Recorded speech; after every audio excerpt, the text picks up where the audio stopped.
Mga ka-office, officially, nagsimula na ang ating ikat-hunting competition ngayong araw na ito, October 15, 2025. Marami pa rin kasi nagtatanong, sa comment section nagtatanong sila kung paano sumali at ano yung paraan para makahuli, ano yung mapapanalunan. Well, nasabi ko na rin naman lahat previously sa mga una kong vlog. Pangunahin, kung gusto niyo sumali, nagsisimula pa lang tayo. October 15 pa lang ngayon, ang season 1. Matatapos ito December 30. Kulang-kulang 3 buwan ang competition na ito. Kaya hindi pa kayo huli. Napakaaga pa nito. Sa lahat ng mga nakatanggap na ng kanilang official na damit, pwede na kayo magpasa ng inyong mga entry. Pwede na kayo mag-hunting ngayon. Simulan nyo na.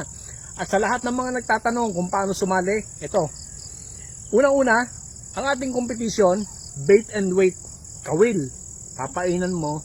Yun lang ang paraan na inaalaw natin para makahuli ng igat. Ang pinakamalaki o yung pinakamabigat, yun ang mananalo. Yun ang magiging champion.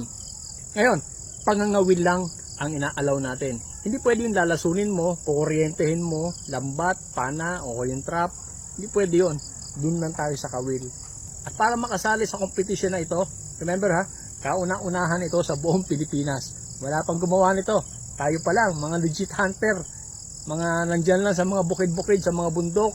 Pagkakataon na natin ito para makilala tayo sa buong Pilipinas, Luzon, Visayas at Mindanao. Nasabi ko na kung magkano yung premyo. 10,000 ang first prize, 5,000 ang second at 3,000 yung third prize. Maliit lang kung tuturingan pero ang hanap natin doon maglibang tayo eh. At para officially makasali ka, kailangan may damit ka. Nakasuot ka nito tuwing mag-hunting. Ito ang basihan ko na ikaw ay officially kasali at yung mga mahuli mo, ibig sabihin latest talaga yun. Legit yun, hindi yun recorded. So ang t-shirt natin, 400 ang isa.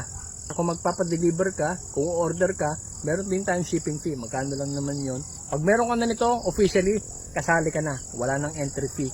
Pwede ka na mag-hunting hanggang gusto mo. Ang entry, kahit araw-araw magpasa ka, walang problema. Ang iyong kawil, kahit 10, 20, 50, 100, bahala ka.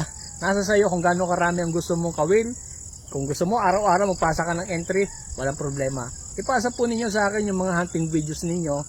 Tandaan ninyo, para maging official yung inyong entry, dapat sa pagkakana, paglalagay ng kawil, videohan ninyo kahit na 1 minuto lang.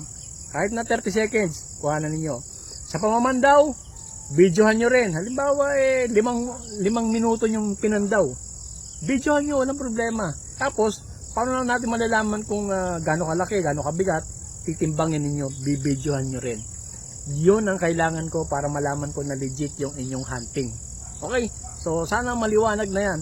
Ang t-shirt natin, maganda naman ito. Pinag-isipan ko talaga kung paano i-disenyo, paano gawin ang design na ito.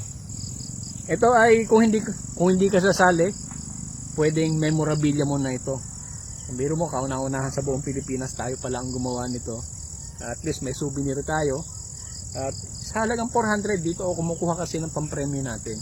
Wala kasi tayong sponsor ngayon eh. Pero loobin, pag nakilala tayo, maniwala kayo, marami nang papasok sa atin na makikisali, makiki-join doon sa ating ginagawang patimpalak. At ngayon pa lang, excited na ako. So sa lahat ng mga ibig sumali, ibig gumabol, napakaaga pa. 3 buwan tayo kulang-kulang na mag-hunting. Pwede magpasa kayo kahit November na, December, bahala kayo. Basta ang kailangan, meron tayong damit. Okay? Ito ang isusuot natin tuwing meron tayong hunting activity. So sana malinaw yon at good luck sa lahat ng mga una at ikalawang na deliveran. Ikatlo, andyan na. Parating na rin sa inyo. Good luck sa ating lahat. Luzon, Visayas at Mindanao. Hindi ko alam kung saan dyan ang mananalo. Basta kung sino may pinakamabigat, pinakamalaki, siya ang tatanghaling legendary igat hunter sa buong Pilipinas. Kauna-unahan ito, ang Lord of the Hills Igat Hunting Competition.